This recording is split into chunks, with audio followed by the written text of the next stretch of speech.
everyone, welcome to OCD Live. I'm Greymond, so let's get to some questions.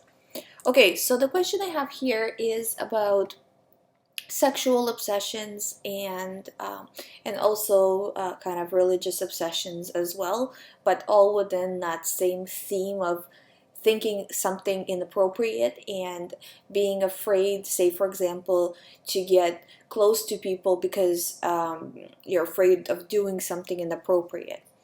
And I gotta tell you, guys, that I talk to a lot of people. Every day I talk to people. Weekends I talk to people. I'm always helping people with OCD pretty much.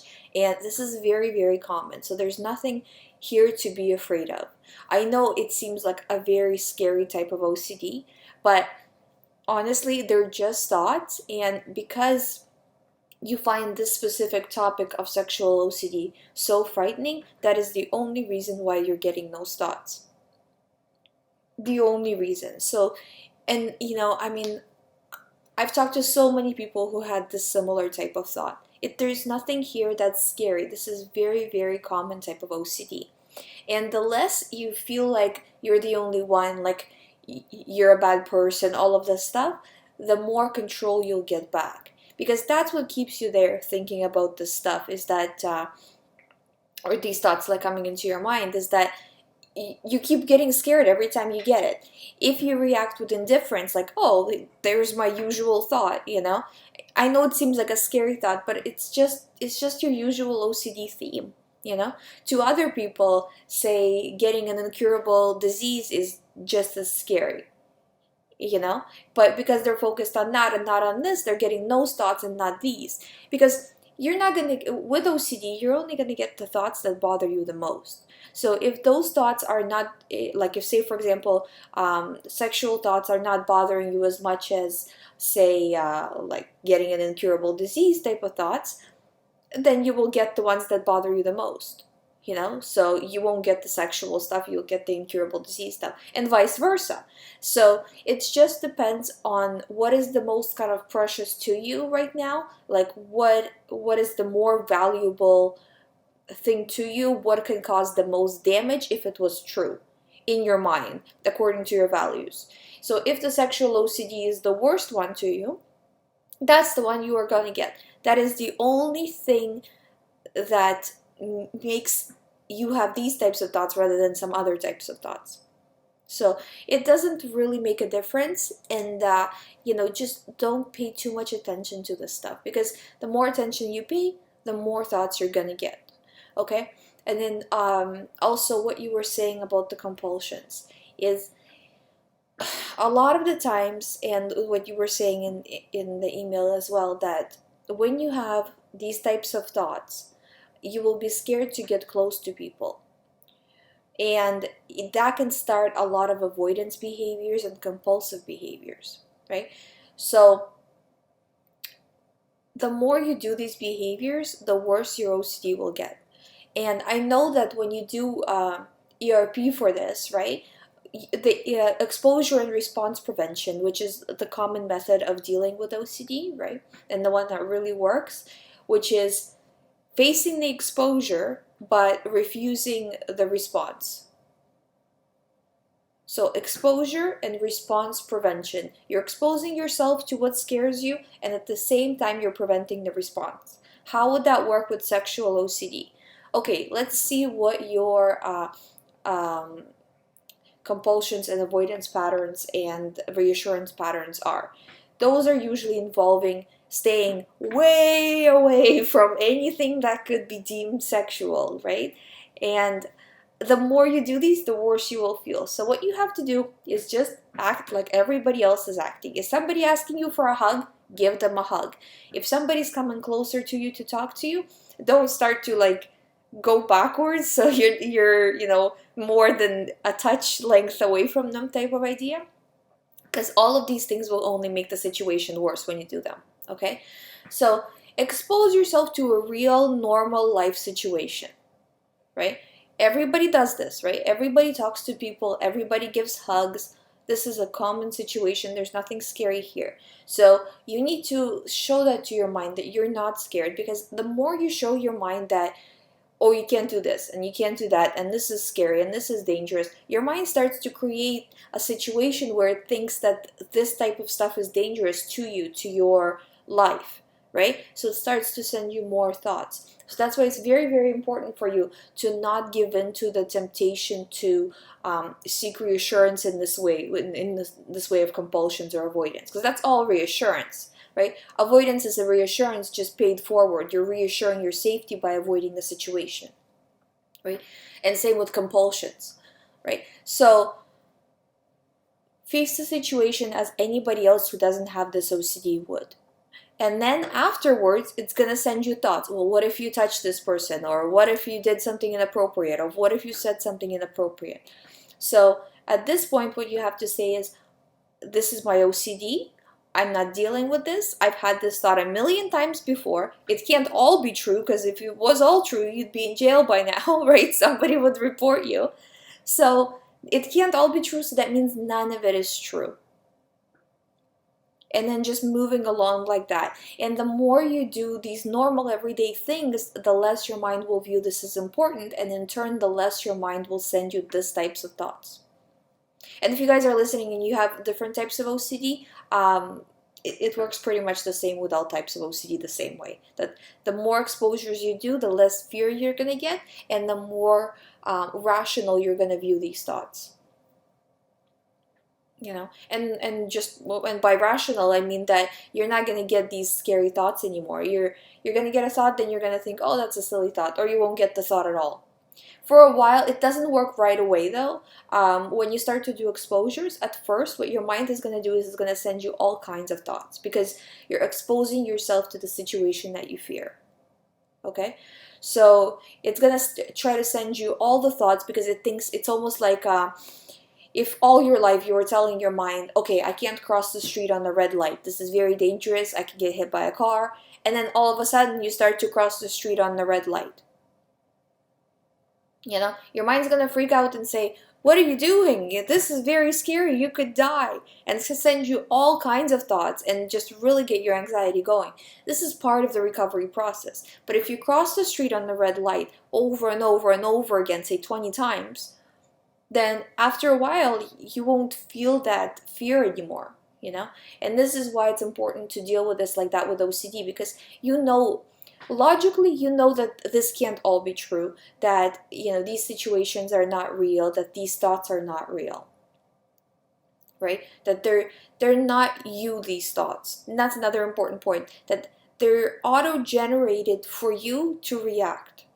They're not real you. The only real you that comes with these thoughts is the fact that you are very scared of this situation. Like, this situation has a high importance value. So that means actually the opposite, that you are a very conscientious person, that you're a very sensitive person, that you're a very good person.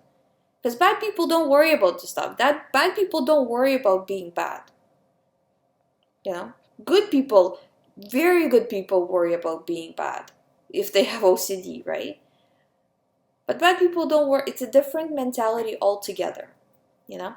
So take that out of your mind as much as you can, about if I have a sexually themed OCD thought, that means I'm a bad person. What if I do something? Or sometimes with sexual OCD, it also does like a false memory OCD attachment to it, where you think, well, what if I have done something in the past? And the past can be 2 seconds ago, or the past can be a long time ago. Usually I see the past being like a short while ago, where, you know, for example, a very common OCD would be somebody walking and they think they've touched somebody as they're walking, like brushed their hand on somebody or something like that. That's a very common sexual OCD. So, and I'm telling you, I hear this day in and day out. Not once has it come true for anybody. So you're not going to be the first unique one for it to come true. So I'm telling you, stop letting these thoughts scare you. Because the more they scare you, the more out of control you will feel, the more your brain will send you these thoughts. You know? And it's a very important right in that moment specifically. Because okay, so say you're fine, okay? Nothing's going on, you've forgot about your last thought, and now your mind is kind of more or less okay. and you're, I don't know, you meet a friend, okay? You meet one of your friends, you didn't expect to meet them, this is kind of a surprise, and they want to give you a hug, and you give them a hug reluctantly, and you think, oh my god, what if something happened? Or you refuse to give them a hug, and you still think, oh my god, what if I somehow touch them or whatever, right? So this is a critical point where OCD has just gave you a thought, it threw the idea to you, but it hasn't gotten a foothold yet in your mind, so to speak.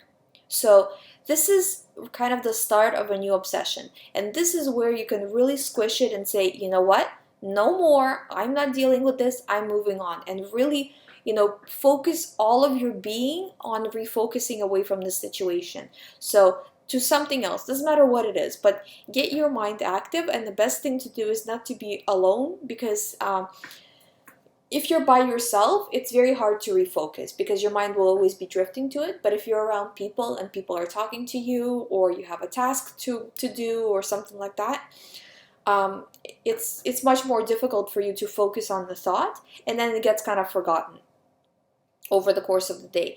So that's the best thing to do, is just to get yourself in a situation where you're around people, and or at least call somebody on the phone and refocus away from the situation right away before it gets the foothold, because afterwards you will still be able to do that, but it's going to be so much harder. If, say, you already thought about this for a few days, already worried about it, already thought of all of the possibilities, already pictured yourself going to jail or whatever your kind of underlying fear of it is, right? After that, it's so much more difficult to let go. But in the beginning, where your mind doesn't really hasn't really thought of all of this stuff and doesn't really have a firm grasp on this thought yet, it's much easier to let go. So that's the most important time, is that right in the beginning, letting go of the thought, or at least attempting to let go of the thought. Because even if you attempt and fail, so say you were disregarding the thought, and then gave into the thought and did the reassurance, okay? You were still disregarding it 3 times before you gave into it once. So that means you took 3 steps forward and then took 1 step back, okay? It's better than just taking the step back, because you're giving your mind, you're sending your mind now 4 signals. 3 that this thought is not true, and 1 that this thought is true. So this is still better than just saying, I think I said it the right way. Yeah, 3 that the thought is not true, and 1 that the thought is true.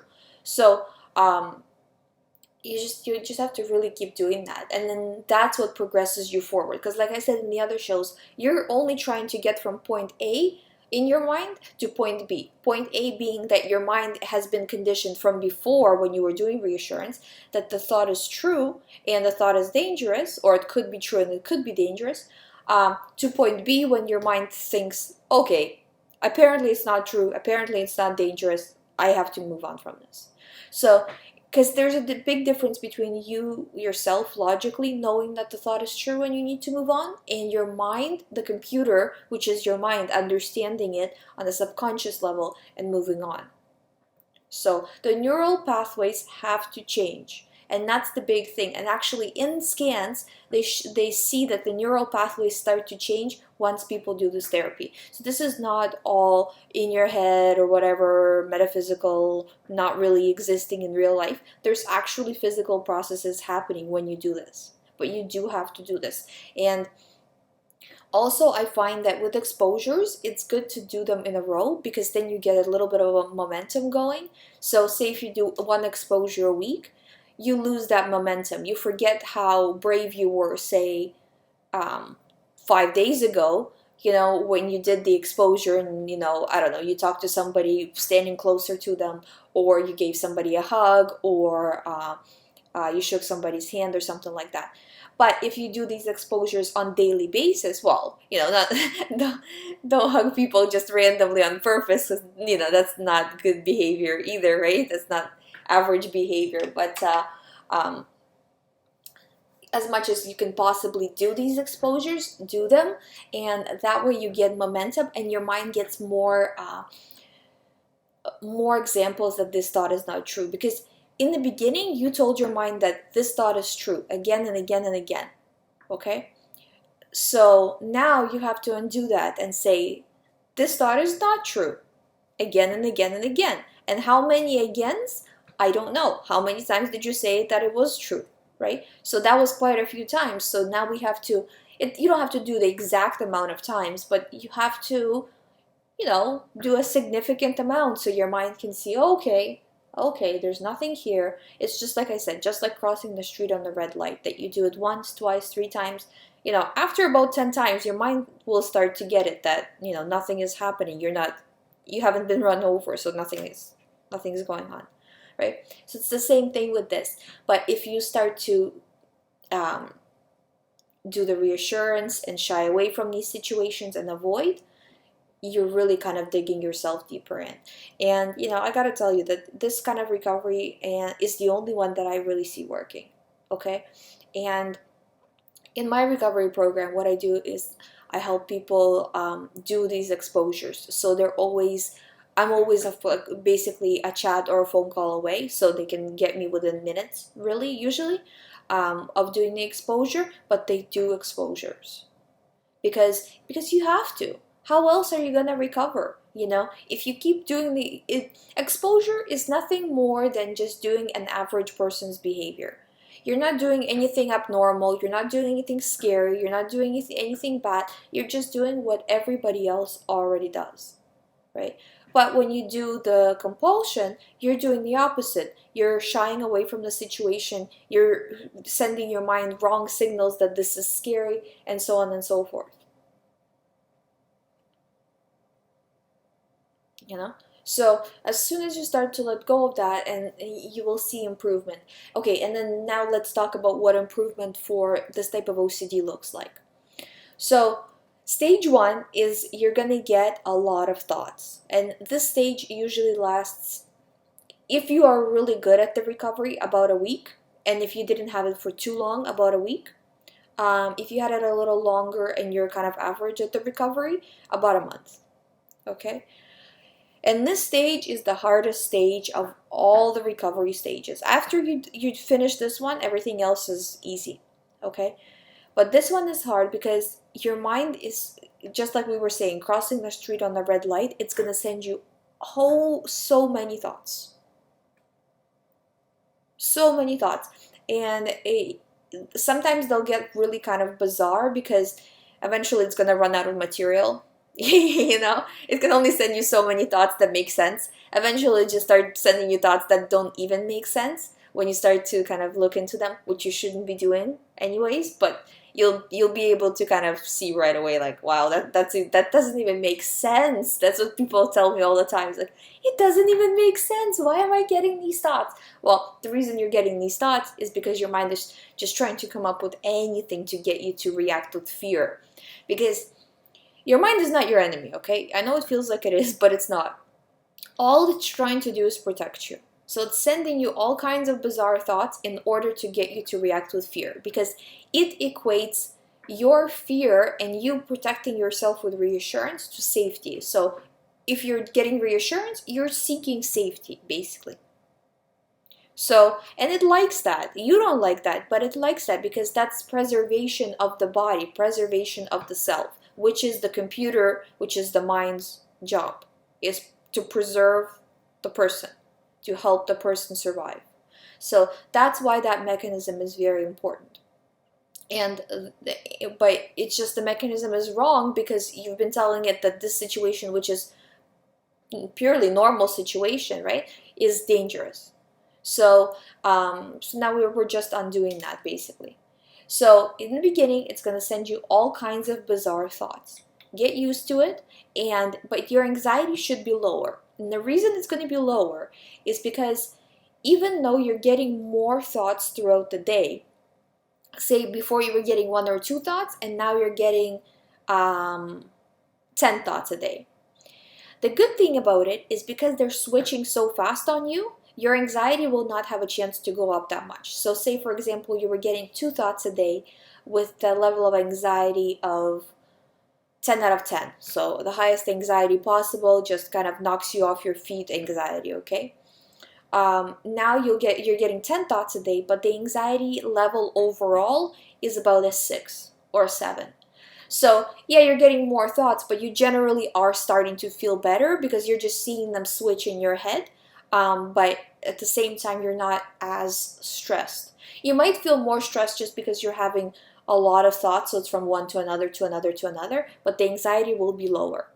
And you will see this continue to go on for, like I said, either about a week. If you're really good, it's very kind of, I see it very rarely for about a week. Usually people do this for about a month, and then they start to kind of calm down and really progress in the recovery, because this is already progress. But once you break through that zone and you see all these thoughts, all these many thoughts that the mind sends, and you still say, no, this is stupid, I'm not dealing with these thoughts anymore, I'm done, this is, because that's the thing, is like, the thoughts are false, but they're taking your real life away by you worrying about it and continuously thinking about it, right? So once you say you're done with it and you're done with all of these thoughts, no matter how many it sends, you kind of say, this is not true, this is not true, this is not true, all day long, then it has nothing else. And then your mind is going to start to be your friend, so to speak, and help you. So it's going to start to reprogram itself.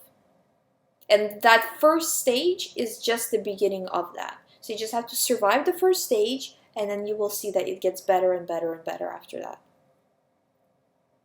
And that was like, for me, when I had OCD, it was like that. For most of my clients, it's like that. It doesn't matter what your theme is. Everybody goes through this process no matter what kind of OCD you have.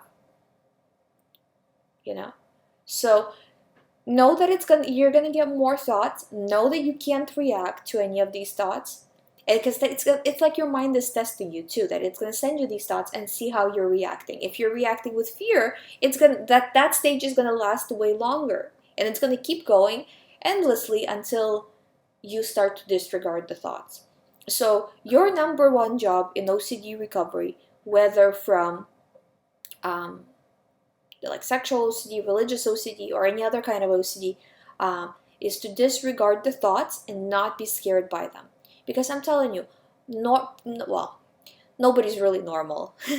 I hate to burst your bubble, but nobody's really normal. Everybody's a little bit off, But people who don't have OCD still get these thoughts. They might get them from time to time, they might just get them once. They might get, different types of thoughts, but they're getting intrusive thoughts that are abnormal to them, to their personality. But the reason why it doesn't stick to them is because they instantly disregard it. So they say, like, for example, people will be driving along and they'll get a thought, oh, what if I like swerve the car and kill everybody in the car?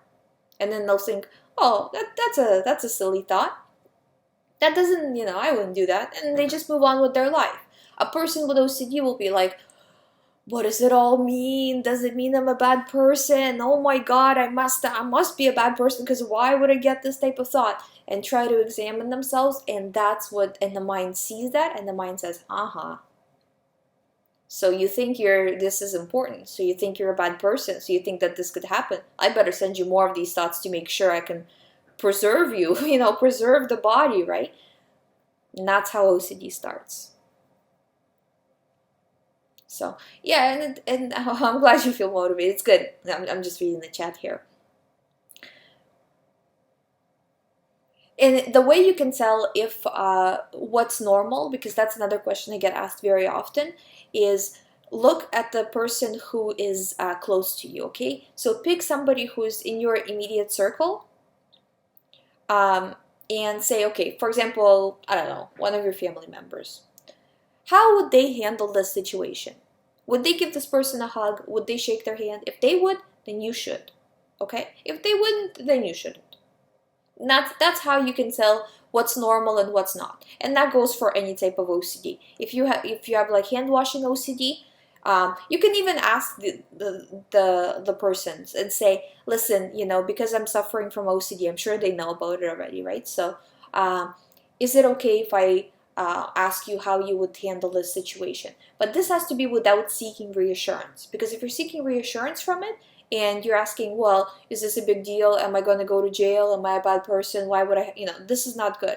But just say, for example, like I said in the hand washing, right? Can I time you while you wash your hands? I know it's kind of weird, but I just need to know how long usually people wash their hands for. Okay? And they'll say, okay, whatever, right? And you time them and say they're washing their hands for, I don't know, 5 seconds, right? And you're washing your hands for 10 minutes. Well, now you know what your goal is, okay? So maybe 5 seconds is a little too short, but I'm just saying, that it's not about doing things right. It's about doing things like everybody else is doing things when it comes to the recovery of OCD. Then after that, you can do whatever you want. But right now you're recovering from OCD and you just have to follow normal average behavior of a person who doesn't have OCD. So it goes the same way really for any obsession, but today we were talking specifically more about the sexual obsession, just because, I see it quite a bit, and to be honest with you, I find that a lot of people shy away from talking about it because of the nature of the thoughts. But really, they're just thoughts. There hasn't been one situation where the thought came true. It hasn't been noted. Like, there is nothing out there like that. So there's no reason to not cover these obsessions. They're not any different than any other thoughts you have. So, and I find too that a lot of the times I see people who get kind of more anxious because of something they're seeing on the news about these types of things. I find that news generally is a very triggering thing in OCD, that it spikes the person really, really badly, and creates a thought that they would never even have before, and creates OCD. I see it all the time. So I would suggest not watching the news that much. I mean, if you come across it, whatever, but don't seek out to watch the news every day, because it's really kind of just it's just giving you negative energy that you really don't need, basically. Negative thoughts, negative energy that you really don't need. So I mean, personally, the way I live my life is that if there's an earthquake, I'll know it. Or I'll see it on Facebook. So there's not that much of a necessity to watch all of the scary happenings around your area, unless there's a very good reason for it. But if it's just to see, I would suggest watching something of a more happy nature. So I hope you guys enjoyed the show, and I will see you tomorrow. If you guys have any questions, you can always email me to info@youhaveocd.com. You can also leave the question in the chat. I very much ask you guys, if you write the question to me, put down whether you would like me to address it on the show or not, because I would prefer if you would let me, because then other people can hear it as well and it could help somebody else. And I won't say any details or anything like that, so it's completely private. Nobody's gonna know it's you or anything like that. But so I would really kind of encourage you to do that. If you go to youhaveocd.com, there's ebooks available. There's also additional free material available there as well. If you would like to have private sessions with me in the recovery program, that's on there as well. Thank you guys for watching, and I'll see you tomorrow.